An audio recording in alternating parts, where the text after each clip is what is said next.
To this third in the series of lectures, this one being on our continuing our Christian formation.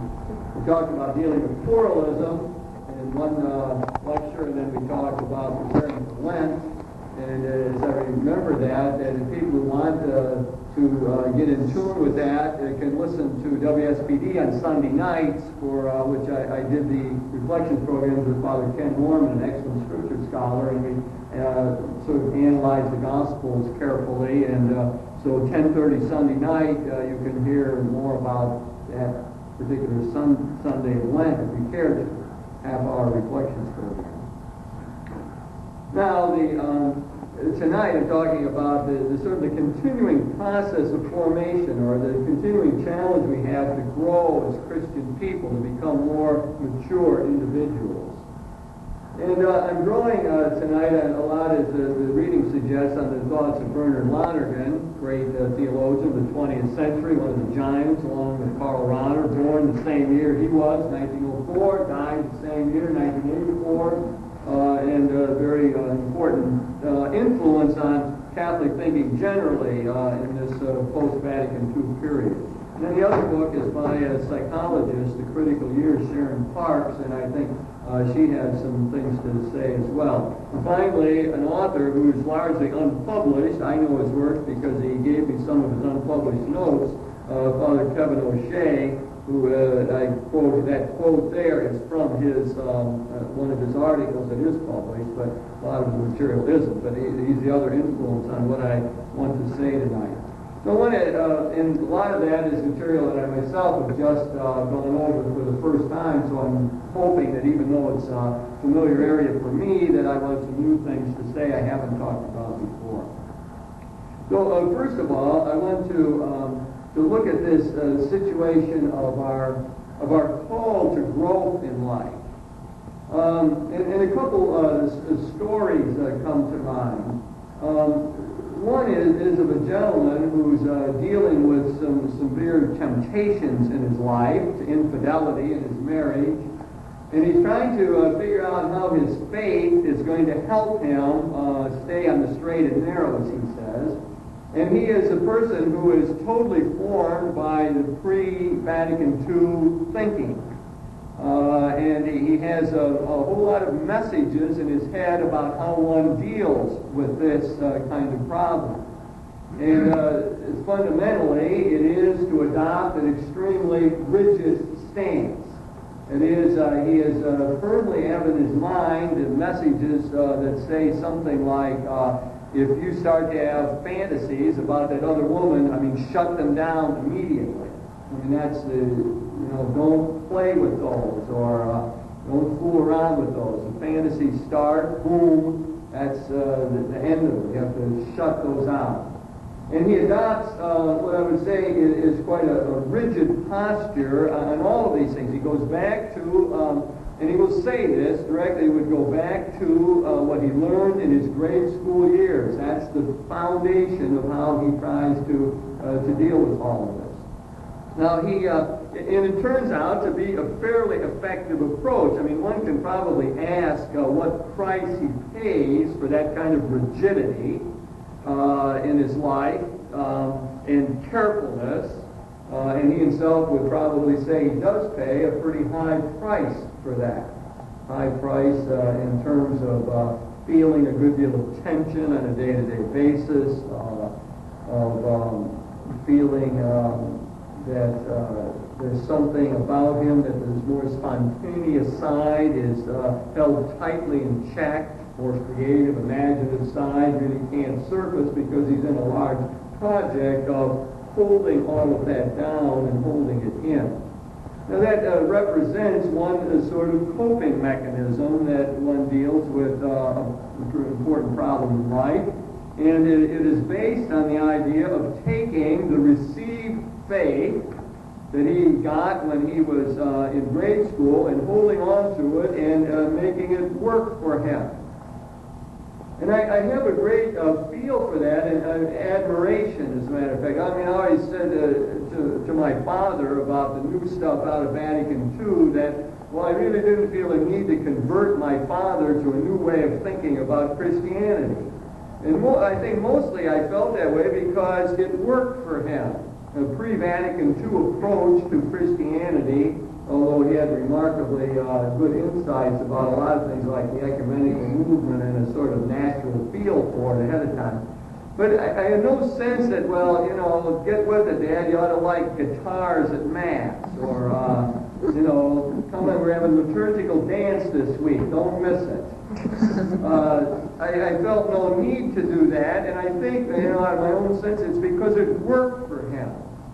That received faith that he got from his parents, who were born in Czechoslovakia and lived and grew up in Czechoslovakia. His parents gave that to him, and it worked for him. Now let me take another example. Now I'm dealing with a woman whose husband is dying of cancer. Very serious, and he is a man of great and simple faith. She, on the other hand, in this time of crisis, and she's rather young, I must say, she has a tragic character, it is a serious cancer.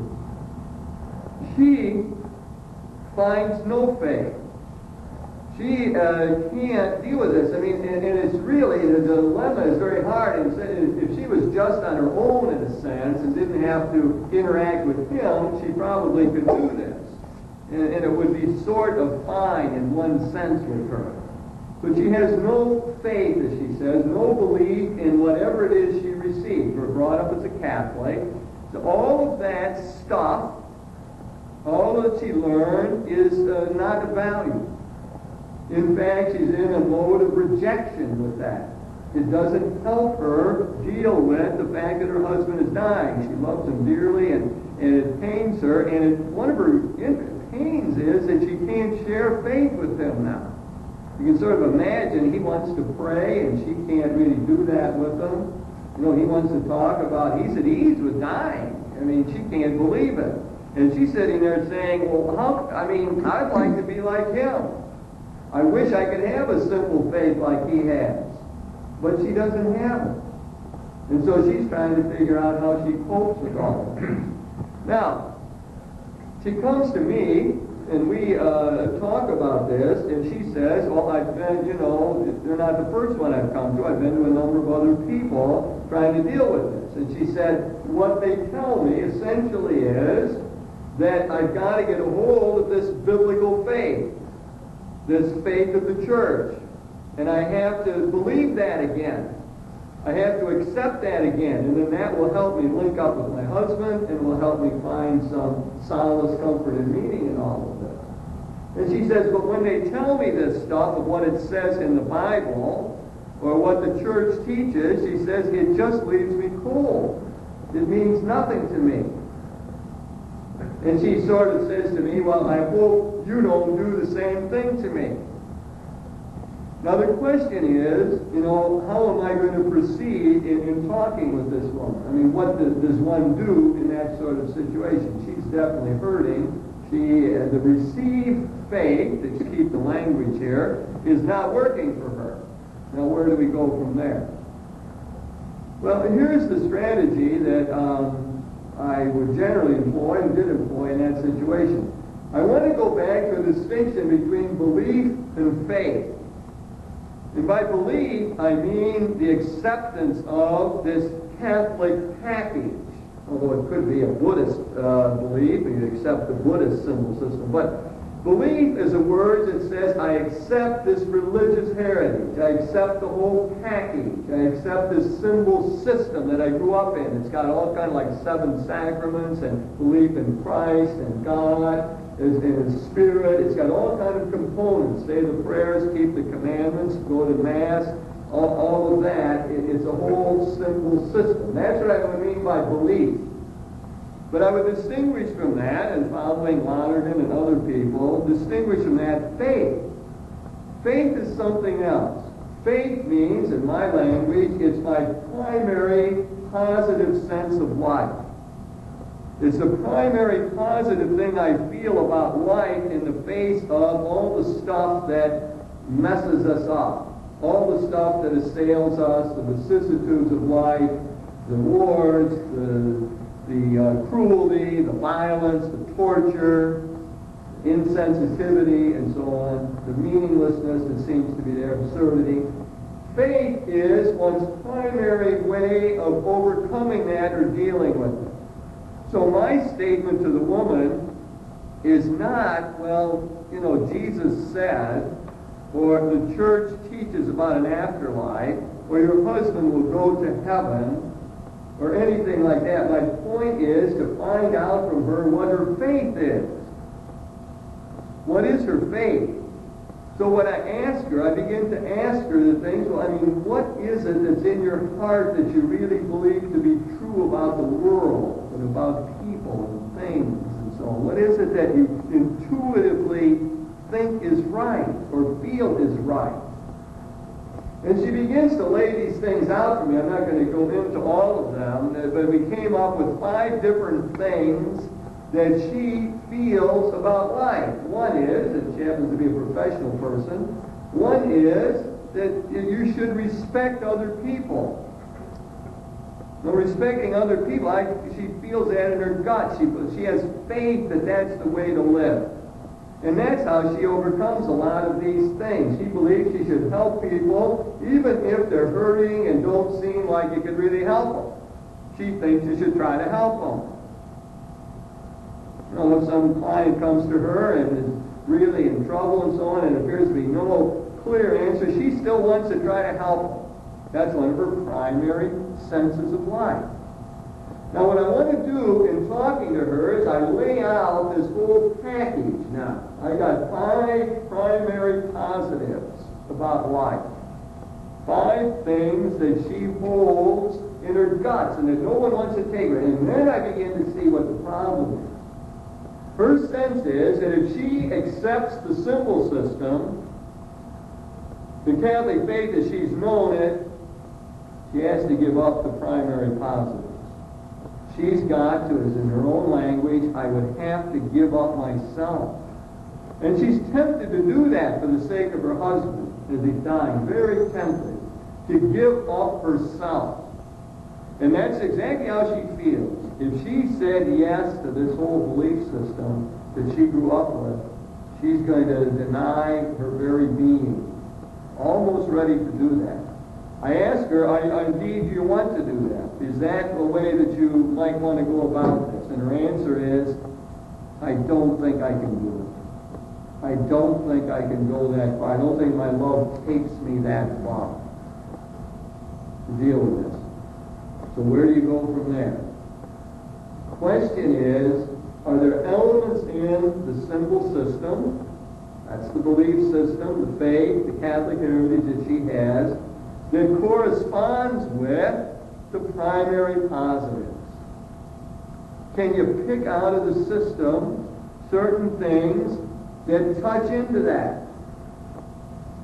Well, I mean, I can do that, as a matter of fact. I can ask her the question, why is it that you would help somebody even when it doesn't appear to be clear how it's going to do any good? Why is it that you think people should be respected? I mean, there's another option. Don't respect people. There's another option. Where do you get that? And what does that indicate to you? So I must force her to think more deeply about those primary positives. And in doing so, I think I can't go through the whole process here, but in doing so, I think I'm able to link up to the idea that there's something larger at work. There's some larger criterion one is using to make judgments about whether I should respect or disrespect people or step on people. Treat them well or forget them. Especially as crucial is why she would help somebody when it doesn't appear to be any obvious advantage to it, either to the person or to oneself. This raises the question of the one we call God. Now, my next strategy is to take elements of the symbol system and say, well, now look, here's how that would touch in with that. You see, what I mean by God is precisely the one who gives you that primary faith. What I mean by God is one who's created all the people and given them dignity and worth. In other words, what I'm trying to show her is that to accept the symbol system, she doesn't have to deny her primary positives. There might be some parts of it that I can't talk about now. Because as soon as I bring them up, she said, no. But I got to look for the ones that touch in. Now, I can talk about Christ to her as an example of one who went about doing good to people and respecting people. I say, look, let's just pick that out. Jesus is a great example of exactly what you feel in your heart ought to be. He's a model for how one ought to live, especially the way you're trying to live. That is, to do good for other people.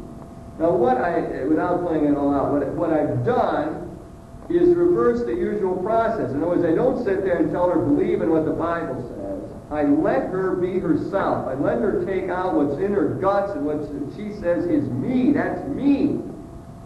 Those five primary concepts. And now I want to show her how the simple system, the Catholic faith, could reinforce them, motivate you to keep them. In fact, help you to put them in a larger context.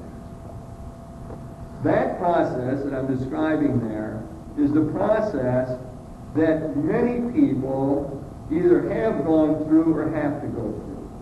I call it a matter of reappropriating the faith, making it one's own. It is a process of moving from the received faith to an appropriated faith. That is what the parents taught me, what the church taught me, what I learned in catechism or in the first grade or through grade school, whatever that received tradition is. I got to, at least some people feel a need to move from there to a faith that I thought that through. That's what I believe because I thought about it, because it makes sense to me, because it reinforces how I want to live, because it helps me to get up in the morning, because it helps me deal with suffering or the death of a loved one. It now is mine. I've made it my own because it now makes sense to me. It's like my teacher, Carl Rahner, said, and I've repeated this often, when asked the question, why do you stay a Catholic? His answer is, not some tremendous speculative thing that you'd expect from the greatest theologian of our time. His answer is, I'm a Catholic because I haven't found anything better on two grounds. One, something that would help me to understand the deepest questions of life better, like what love and freedom are all about, and something that would help me live more responsibly and nobly. I haven't found anything better, is his answer. And you can see that's a very pragmatic argument, isn't it? It's not theoretical, it's what works. The question becomes what works for us religiously. It helps us function and to live and to make our contribution and so on. We have to find a belief that works. And for many people, that means going from here to there, a received faith to an appropriated faith. And one of the questions is, how do you get from there to there, and what goes on in between? Now, what goes on in between for some people is a matter of questioning and doubt. And that is part of, I guess, what we call the adolescent process, but however, one can go through adolescence at the age of 55 as well as 16. It really doesn't matter chronologically. The question is, when do the crises moments come that force one to rethink what it's all about? Often it's the death of a loved one, might be the birth of a retarded child, it might be a question asked one by a peer. Could be a lot of different things, but then now we're in danger, as Sharon Park says, of shipwreck. Now we're in danger of the whole thing falling apart. And that often, either with a big kind of crisis or just subtly, quietly, is what moves people to move from here to there. Now, I'm not saying everyone's got to make that move, but many people do make it in life. And many people find that the belief system works better for them when they've gone through that kind of process.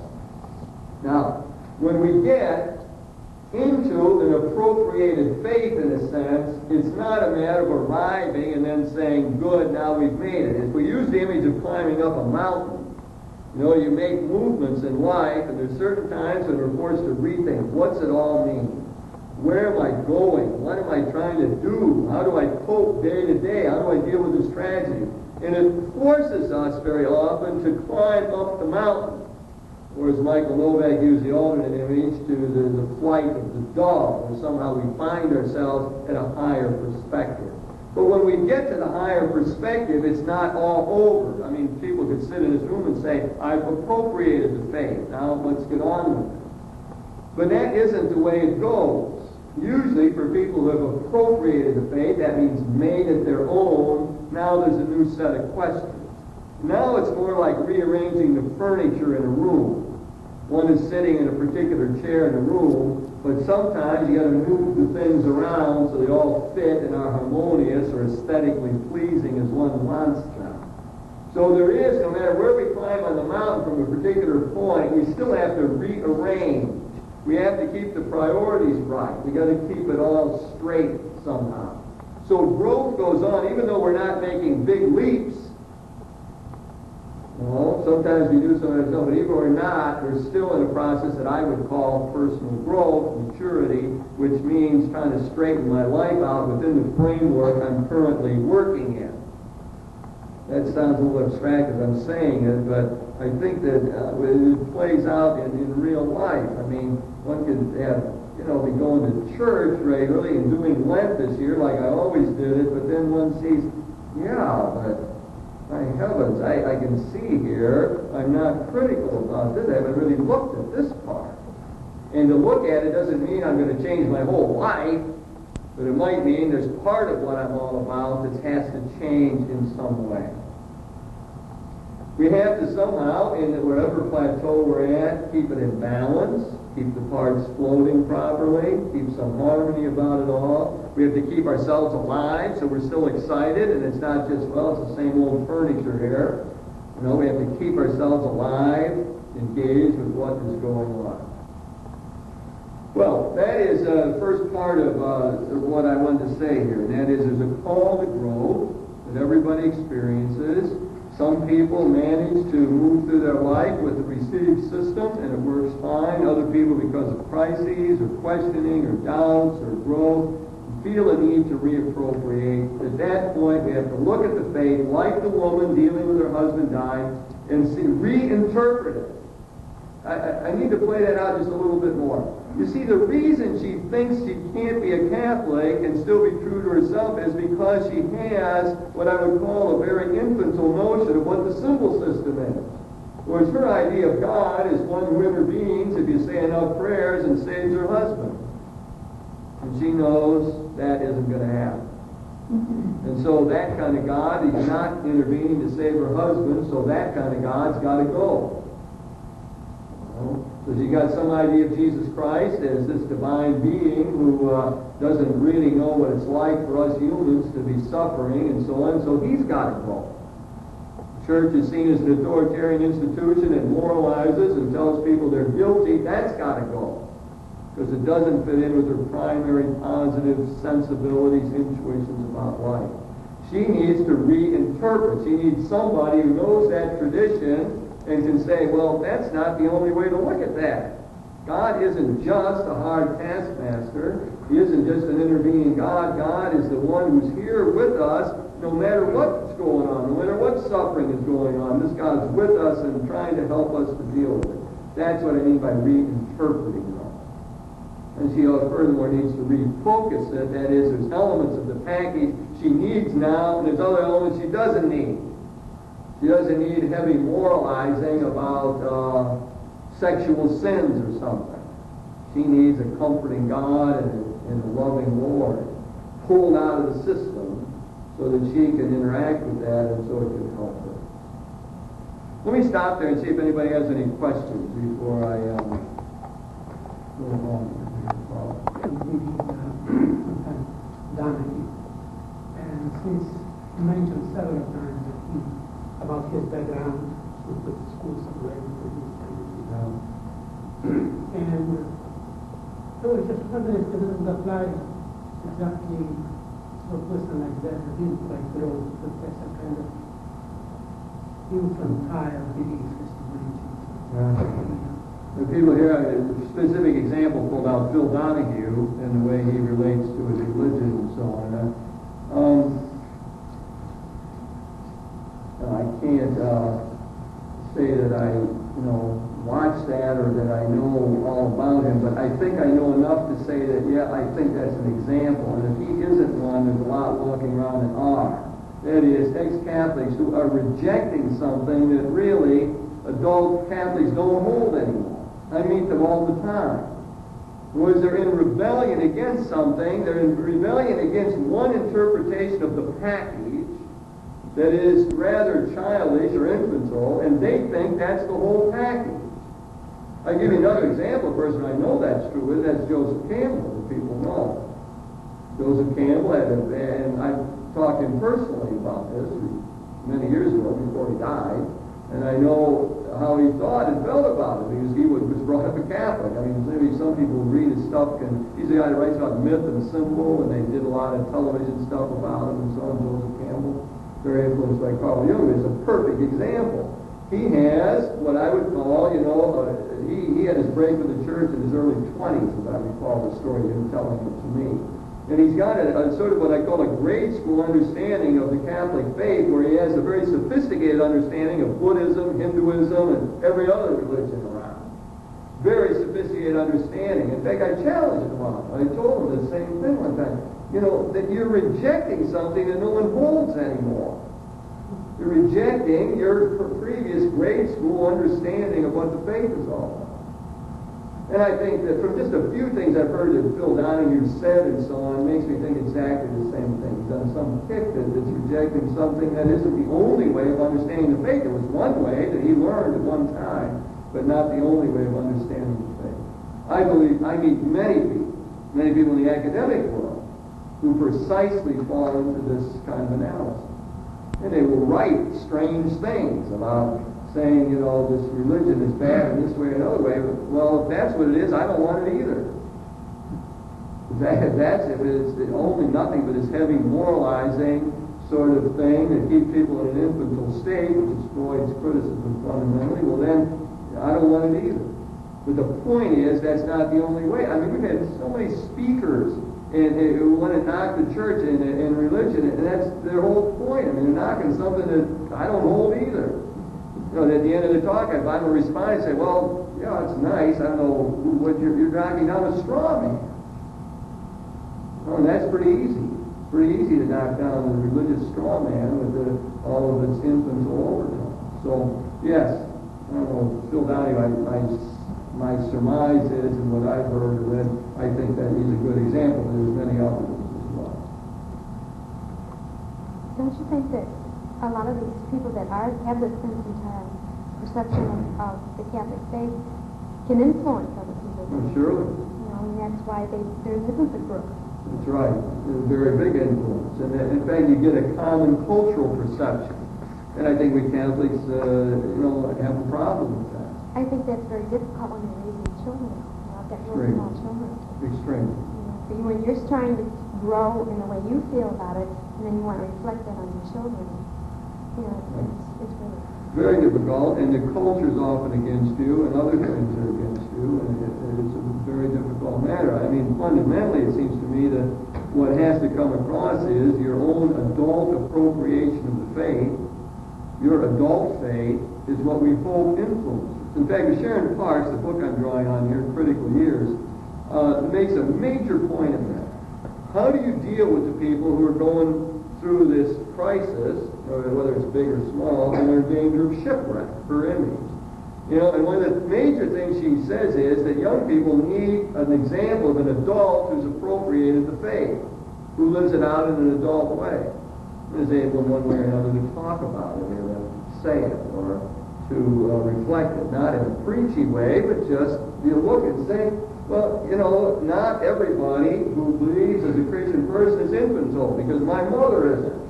She's a mature adult person, and I respect her, and therefore I have to respect that faith. That seems to be the way we need to overcome that. Of course, the other way is through this constant effort at reinterpretation, refocusing that the theologians try to do. In 100 ways, we try to keep repeating and saying over and over. Let me go on. I think that I should reduce the time on this tonight. Why don't we say we try to end at 9? I suppose I'm worried about the weather. things. But people driving, I don't know what the weather is going to be like. But anyway, I try to keep this in a reasonable time frame. Now, the next segment of this is to try to say more specifically how we're going to do this growth thing. How are we going to try to make progress along this line in more specific directions? And now this is where we get Bernard Lonergan's whole bit here, where he's got these rules and principles. Now he's only got 4 of them, and I have expanded it here, and I'm going to expand it even more. But the general idea is that we are multi-dimensional creatures. And the word dimension is the right word. We got dimensions to ourselves, like we're physical creatures, emotional, imaginative, thinking, moral, religious, etc.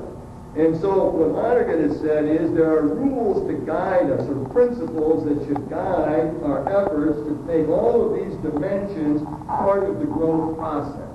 So we can't just say I'm going to grow as a Christian, I'm going to get more mature tomorrow. It usually takes some sort of systematic effort. Lonergan's very good at helping us avoid fads. So somebody new writes a book, and now we're all going to do it, and everybody's going to get healthy. And so we got all these self-help books. Lonergan's analysis is much deeper than that, and I think keeps us from getting carried away with some of the fads that might not. So we take all these dimensions now and say that how would we look at it and try to make progress. So the first rule or principle, and I'm adapting, this is Lonergan's adapting it now, would be to be in as good a shape we can be in as good a physical condition as we can be in at any point.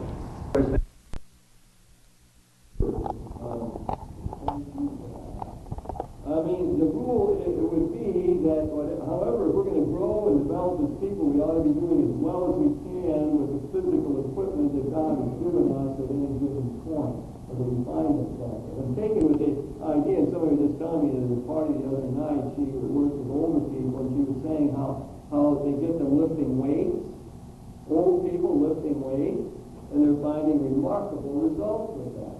And people who couldn't walk for a long time are now walking, and all kinds of things. And I know there's large reports of that's anecdotal, but there are studies that show this to be the case.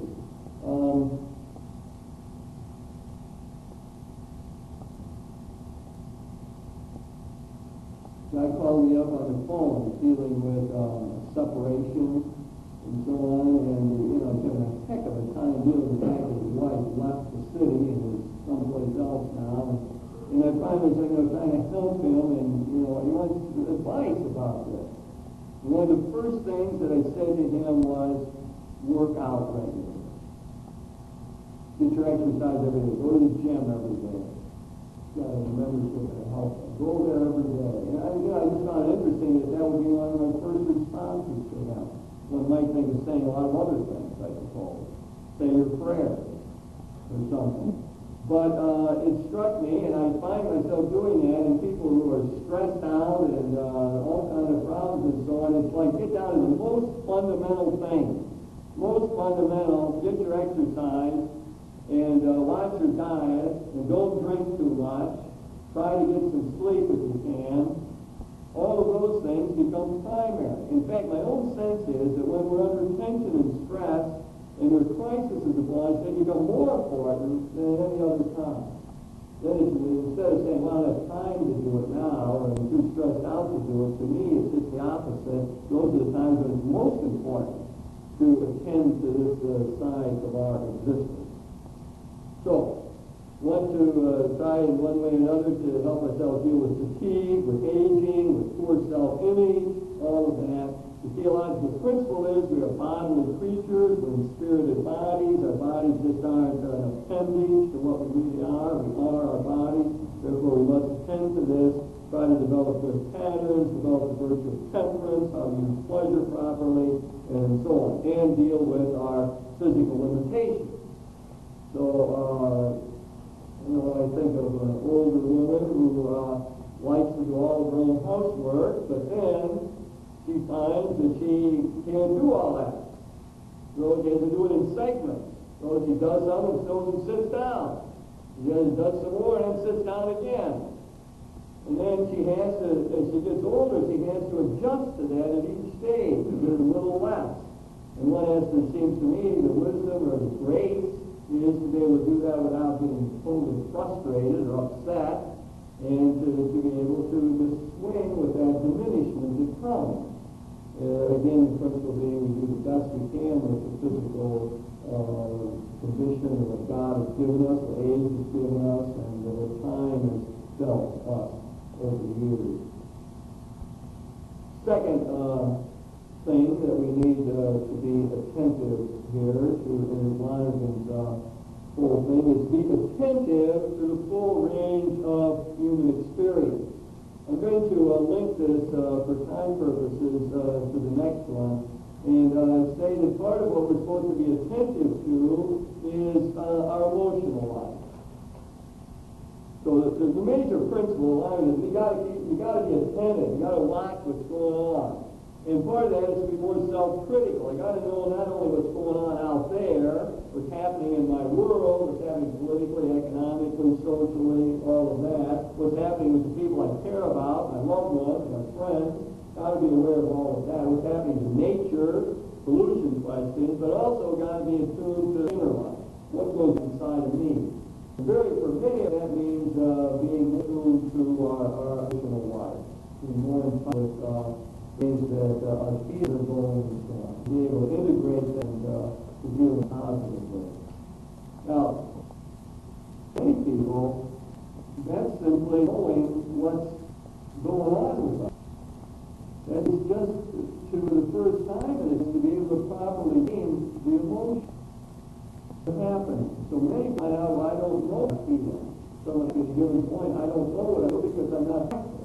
I'm not soulful. I don't know the difference between angry and resentful. I don't know how to think. I don't even know if I'm angry. So it becomes a matter of being able to name emotions properly. And then being able to make a judgment about whether they're appropriate. Some people say, well, the feelings are feelings, you can't judge them. Well, I don't agree with that. Some feelings are appropriate and some aren't. Some feelings are out of bounds, are just totally excessive, and some aren't. So if someone slights one just a little bit, and then one's been out of shape for 2 weeks, it just doesn't make sense. So one to be self-critical is to say, wait a second, is that an appropriate response or not? Am I really going to be angry at my parents for the rest of my life? They did the best they could, and so they messed up a little bit, so am I really going to just be angry forever? Is that an appropriate response to good people who try to do a decent job? I have to ask myself that kind of question. And sometimes we find that emotions are appropriate, then it becomes a matter of expressing them, So if someone's angry at me and I'm able to say, well, that really upset me, I'm upset, I find it hard to deal with that, then we got a chance to make some progress with all of that. Well, then what I want to do is, after I make some appropriate things, is to integrate these things, to get the emotions flowing so they work for me. That's the example of Jesus getting angry and so on, and in the temple, and being able to raise that up as an example of someone who mobilizes emotions so that indeed they would work for him, they would do something good. First, that reminds me, we should turn that page over. What we got to try to do in some sense is deal with the deeper emotions. Now, again, drawing an example, a young man comes to see me. He's afraid that he's got AIDS. Well, fine, he's afraid he's got AIDS. However, he's just been to about 3 doctors who have told him he does not have it. He hasn't even really a realistic chance of catching it, given his behaviors in life. But he thinks he got AIDS. He says to me, well, do you think that, do I think I got AIDS? I'm not going to tell you what it says.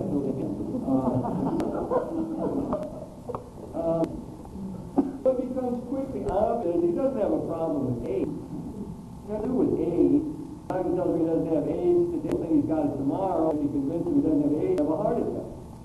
It doesn't have anything to do with what's going on. Anything deeper in his life. Something else in his emotional life is fighting him. And what, in the proper words for what is happening with him is he is suffering from anxiety.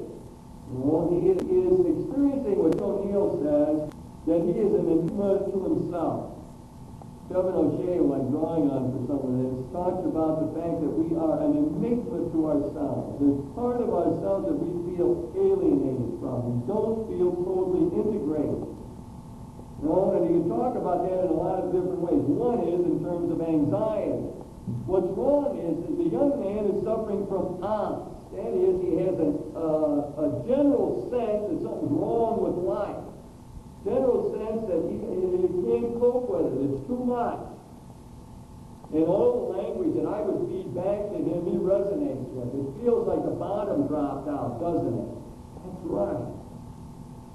It feels like you're sort of down in a pit and you don't know how you'd ever climb out. That's exactly how I feel.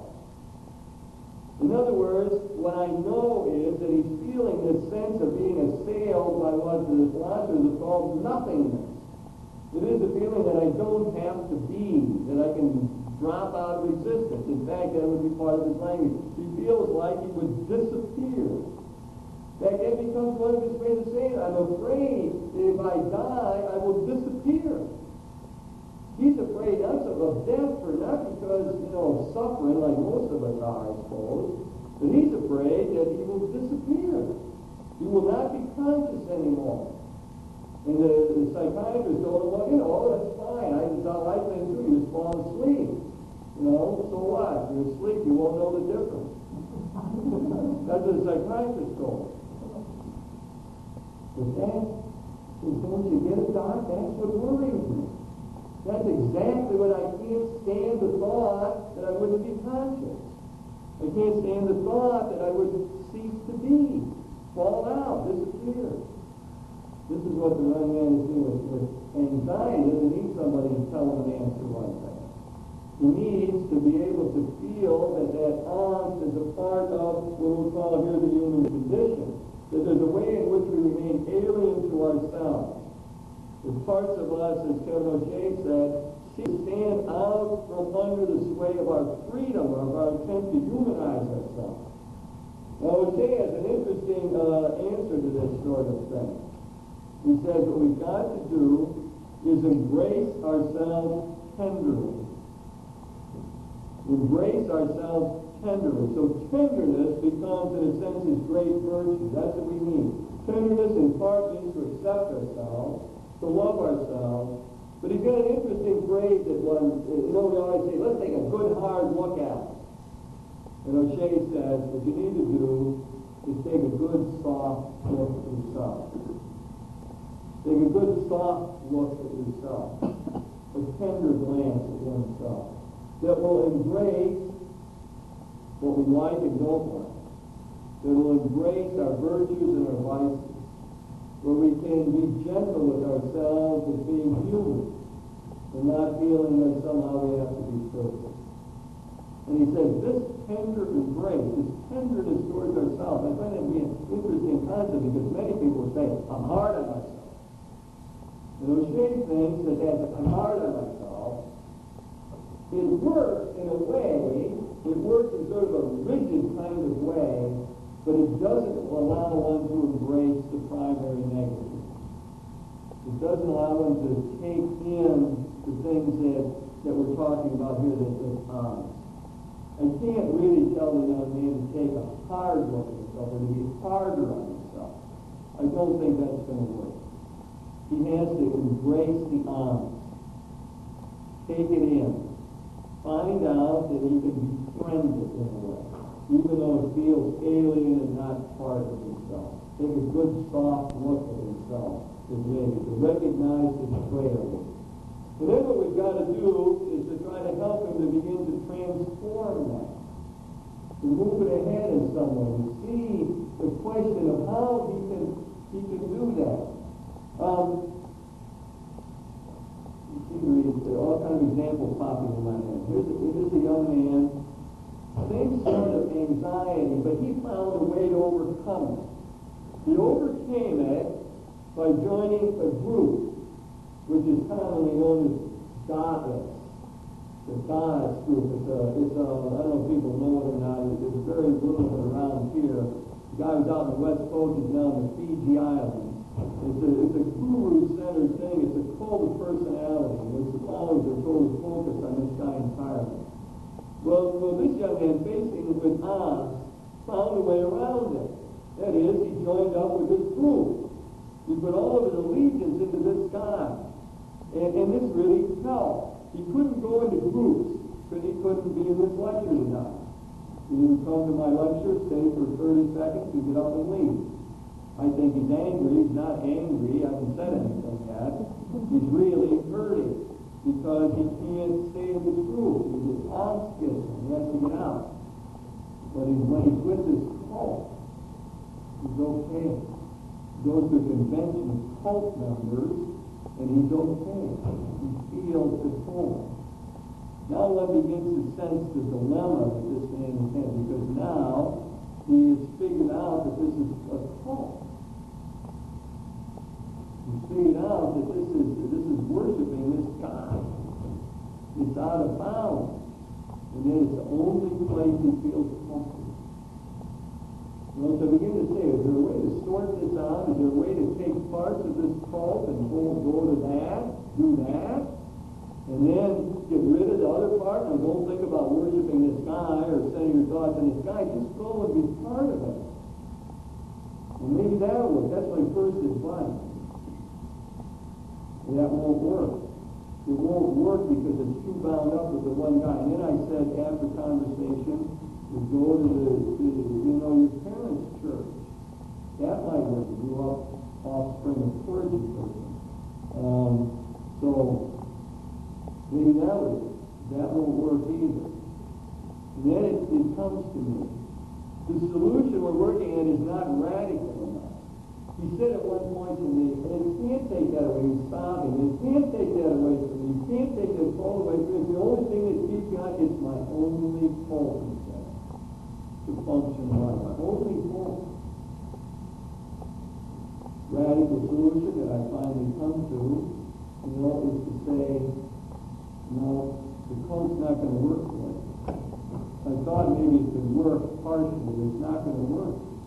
The radical solution is that there isn't anything like that that's going to take away this angst that you're feeling. There's nothing in this world, no religion, not Catholicism or this cult or this guy or following Thomas Merton or anything else. Nothing is going to deal with that.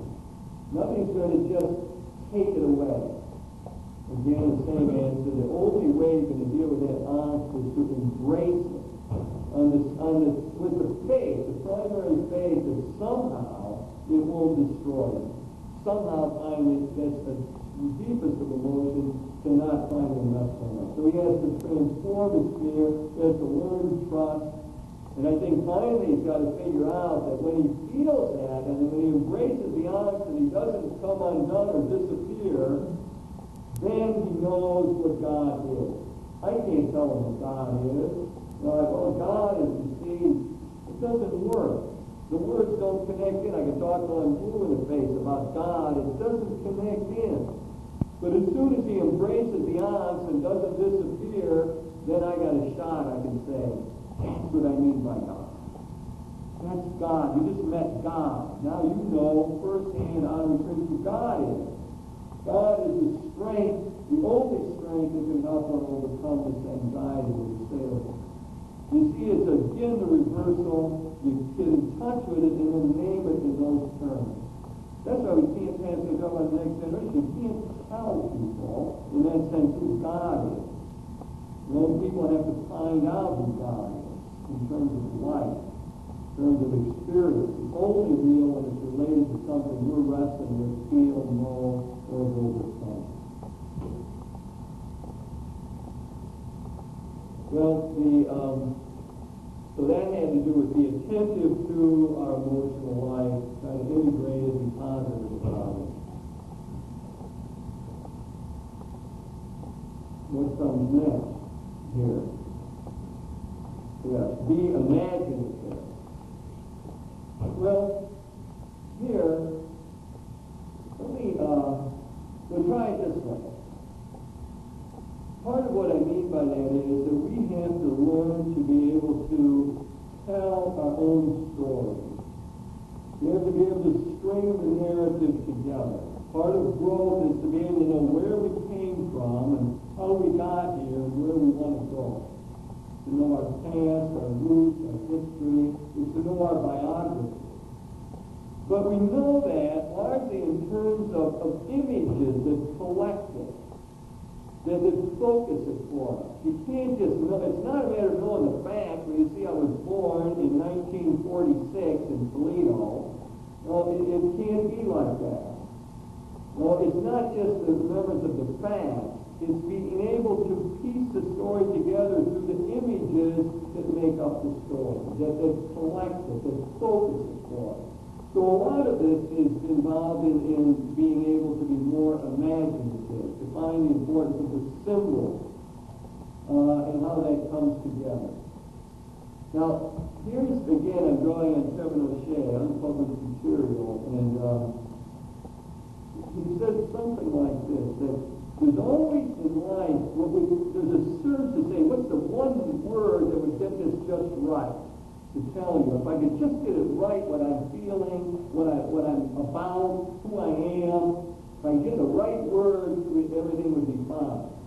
This all comes out from linguistic analysis. People who study language and the way it works. So there's one type of language where the words, paper, bingo. One word, one object, we got it named and we can get on with it. But no one's too thrilled with this bit of knowledge. When as soon as we get to things that really count to us, like, yes, I'm free. Well, what does that mean? Now I'm stuck. Now I can't find just one word that works. And it seems as though what we're moved to do is to point to it, to hint at it, maybe to tell a story. Well, I'll tell you, here's how free I am. No, here I was in this group, and everybody was smoking pot, and they tried to get me to smoke it, and despite them really putting me down, I didn't smoke it. But what I've done is I haven't defined freedom, I haven't found one word, but I found a way to say something about how I think I function freely in a given situation. Now, you know something after that. Now we've communicated. Well, now we're together. So if we're going to grow, we have to somehow or another get our imagination in gear. We have to become a better storyteller and a better reader of our own story. We have to find a way to get our imagination working for us. Now, people like Andrew really believe that the most important faculty, in a sense, we have is our imagination. Many authors who feel that it's imagination that's most central to who we are. Because our imagination forms a grid through which we look at the world. Our imagination determines ourselves, who we think we are. What image is it that I'm living out? What story am I telling by my life? That's what I need to be in touch with and to know more about. Now, what I have to do now is to say, I've got my own personal story, but to grow, I've got to relate it. I've got to mesh it with the stories of others. And so spouses, they come from different backgrounds, different stories here, sometimes different ethnic backgrounds, different family structures, different ways of approaching things, and so on. And my heavens, we're in a clash. I mean, this is so different. We don't do it that way. Never did it that way in my family. Why do you want to do it that way? Now what we've got to figure out is how we get these stories to mesh. But we've got to have both partners understanding what's happening here. That there are dominant images that are structuring the imagination that are keeping people from coming together. What we got to do is understand how that imaginative grid works. Now we got to get some flexibility. Not going to get any place without some flexibility to let the other stories come in, to appreciate the other stories. Both partners have to be able to do that so that we can now begin to get some blending, we can get some understanding, and see ways perhaps in which we can work out compromise. Stories have to come together. And then our story has to match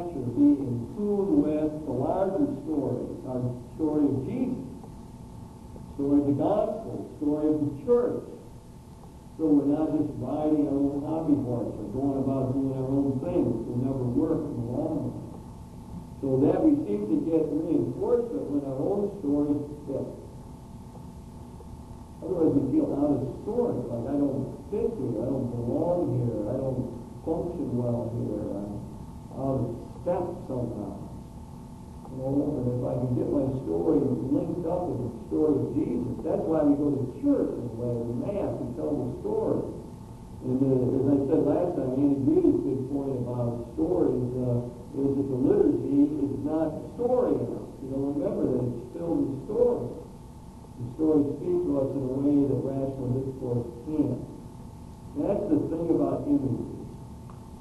If we get the images right, they say a lot more to people than any rational discourse ever can. And that becomes our clue to grow. Carl Jung said that what the problem with us is that we humans is we got these opposing tendencies in us. I want to be free and I want to be autonomous. I don't want people telling me what to do. I want to decide for myself. But also I want to be a member of a family, a group, a community, a church. And so those seem to be opposed. And Jung is of the opinion that it's only symbols that can bring these things together, enriching big symbols, like we hold the Eucharist is. You gather the Eucharist, and now I can, in the Eucharist, I can feel like I'm myself. I can feel God loves me as a person, and I can celebrate my individuality, but I also know I'm linked in with a larger community. So the symbol is a way of bringing us together. Just like I think we think the whole sexuality, of course, is always a symbolic action. The sexual behavior tells a story. It tells a story of how one feels and how one relates to other people, etc. So what we want to say is that the sexual story being lived out needs to somehow match. It has to, two people have to come together on that. That story language, that image language, symbolic action somehow is mutually fulfilling, enriching, helping relationships in one another. Images, the symbolic action always says more than can say any other words. Then the next thing that we said here was that we need to be insightful if we're going to grow. And that takes me back to the self-critical function. You know, Lonergan's great example of insight, and that's how he began his masterwork, Insight, in the story of Euripides in the baths, who discovers the displacement of water theory, and he runs out of the baths yelling, I got it, Eureka! I see it, Eureka! Eureka, I see it. And that is a lot of what growth is about. To be able to see it. And as Lonergan says that when you see it, you say, why did I see that before? It seems so simple now. It seems so right. It makes sense. I can live with it and I don't forget a real insight because it's now part of me. I never see that before. And so his idea is that we've got to become more insightful. We've got to be learning, questioning, thinking, drive to understand, as he talks about. We have to be trying to understand ourselves better. How can I make a better contribution? When we're doing that, we've got a much better chance of gaining the insight, of being able to say, Eureka, I see it. See it. That's what learning is about. That's what teaching is about. And years ago, I sort of forgot this, but I used to always encourage my students when they see it, yell out, Eureka. You see it. You actually get it. That's a moment. That's wonderful. I get it. Oh, yeah. That's one of the great pleasures of life, of course. Learning. That's one of the great joys of teaching, to help people see what it means. Oh, yeah, I'll carry that one with me. So we're after insight if we're going to grow. And you only get insight if you're questioning, learning, trying to understand. You only get insight if you're self-critical. Got to be ready in one way or another to say, I don't have it all figured out. I got these blind spots or these oversights or these things I don't put together well. I have to work that out. And then periodically, what happens in the history of the world is that somebody gets a major insight, like Newton